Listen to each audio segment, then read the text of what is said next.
Halo semuanya, kenalin aku Nikan Octavia dengan nama akhir 769 Prodi Manajemen kelas MK. Nah, di video kali ini aku akan membahas mengenai transformasi strategi bisnis BYD dari produsen baterai menjadi raksasa kendaraan listrik dunia. Video ini untuk memenuhi tugas ujian akhir semester dari mata kuliah strategi internasional. Pernah nggak kita membayangkan ada sebuah perusahaan yang awalnya hanya membuat baterai untuk HP, tiba-tiba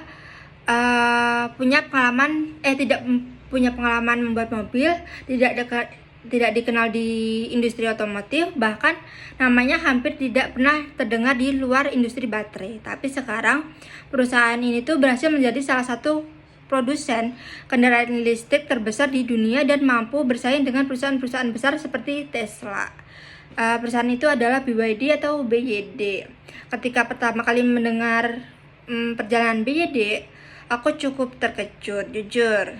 Karena perubahan yang mereka lakukan benar-benar luar biasa. Dari yang awalnya hanya produsen baterai, sekarang menjadi perusahaan kendaraan listrik global yang produknya udah digunakan di banyak negara, termasuk Indonesia. Nah, pada video kali ini aku akan membahas bagaimana perjalanan BYD, faktor-faktor yang membuat mereka berubah, strategi yang mereka gunakan, implementasinya di Indonesia, hingga perjalanan yang bisa kita ambil sebagai mahasiswa maupun calon entrepreneur.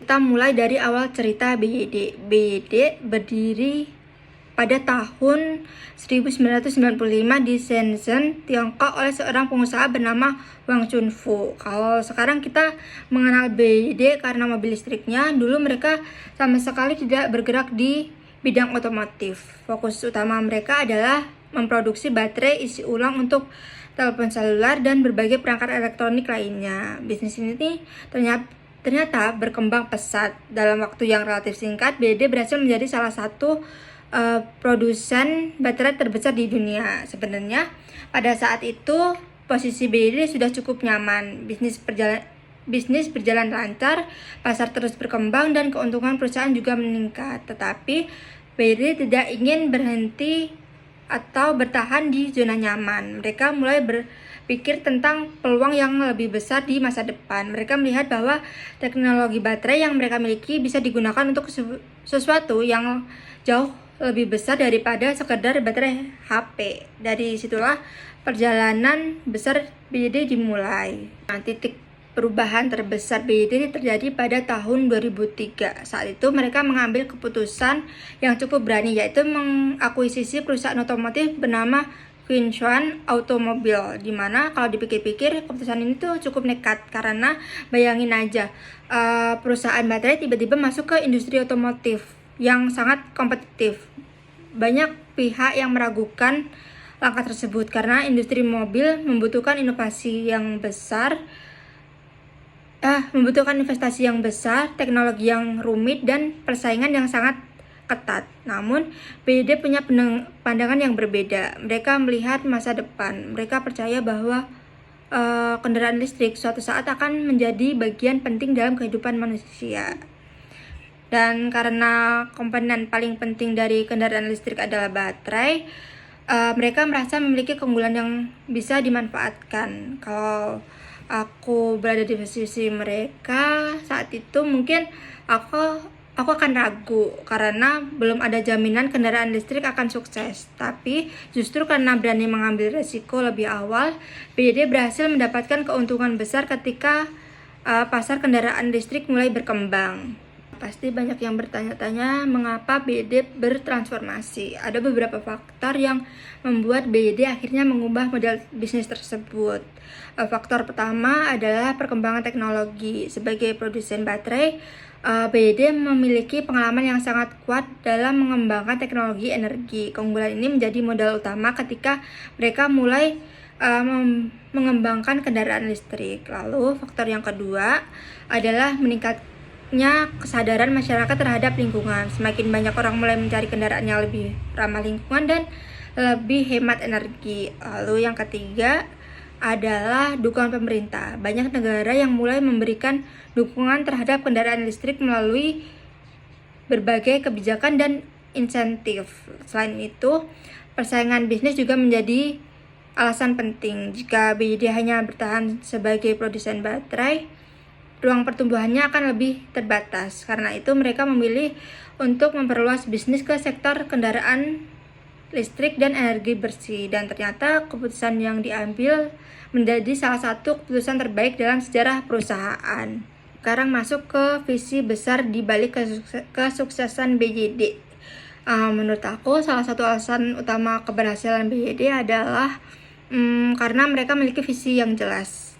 Visi BYD adalah menciptakan masa depan yang lebih hijau dan berkelanjutan melalui teknologi energi bersih. Mungkin kalimat ini tuh terdengar sederhana, tapi jika kita melihat perjalanan perusahaan, semua langkah yang mereka lakukan selalu mengarah ke tujuan tersebut. Mereka mengembangkan baterai, mereka mengembangkan mobil listrik, mereka mengembangkan sistem penyimpanan energi. Semua inovasi itu tuh dilakukan untuk mendukung penggunaan energi yang lebih bersih dan ramah lingkungan. Karena memiliki visi yang jelas, BYD tidak mudah kehilangan arah dalam menjalankan bisnisnya. Lalu perubahan model bisnis BYD. Jika dilihat dari bisnis model kanvas, perubahan yang dilakukan BYD sangat besar.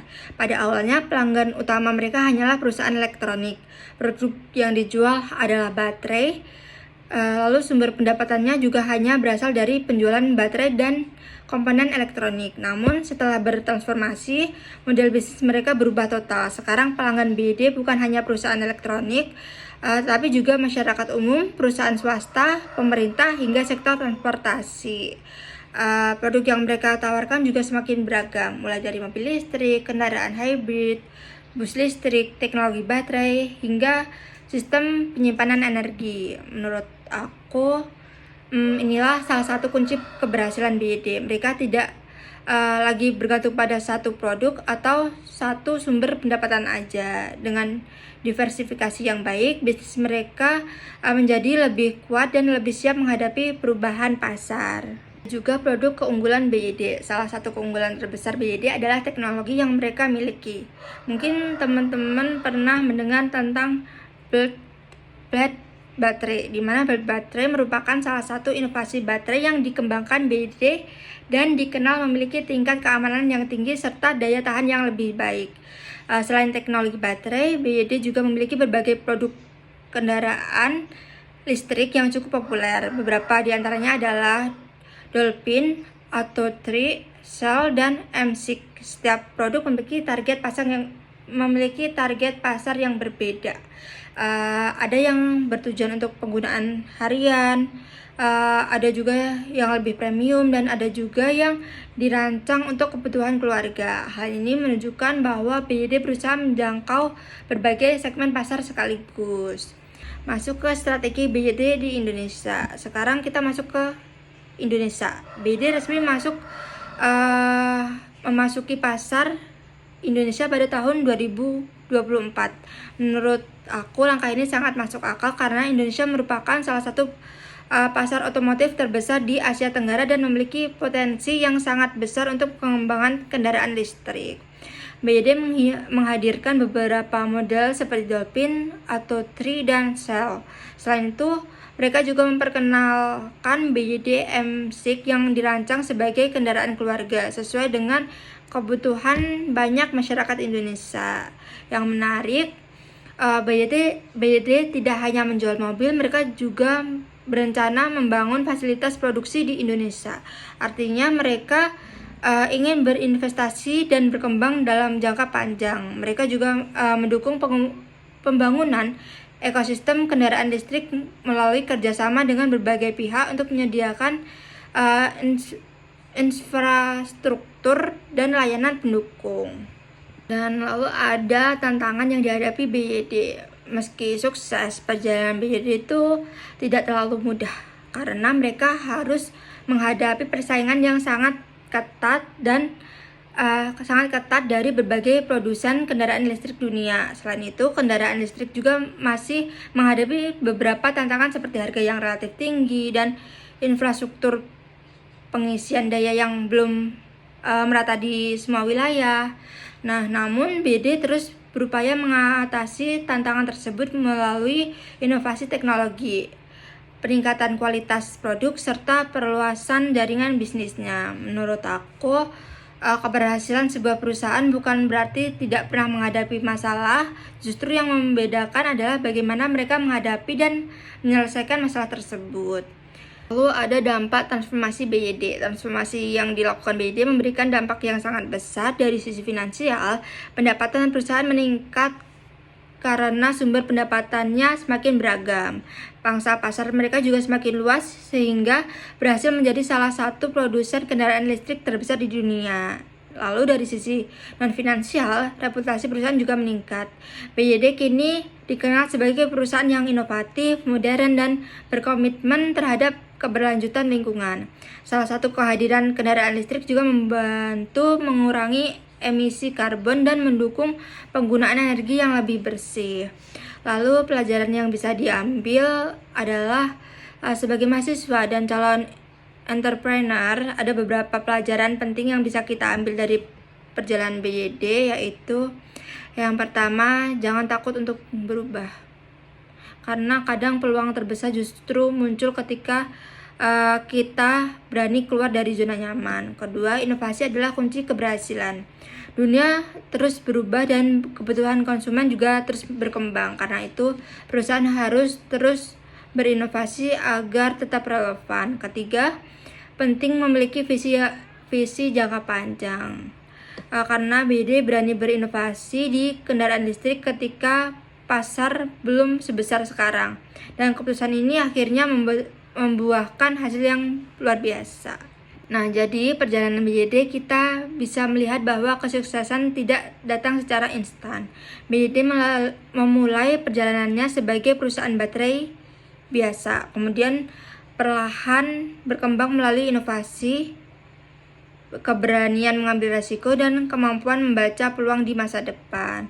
Kini mereka berhasil menjadi salah satu pemimpin industri kendaraan listrik dunia. Menurut aku, kisah BYD menjadi bukti bahwa perusahaan yang mampu beradaptasi dan terus berinovasi akan memiliki peluang yang lebih besar untuk berkembang dan bertahan dalam persaingan global. Sekian pembahasan dari aku, kurang lebihnya mohon maaf. Bye-bye.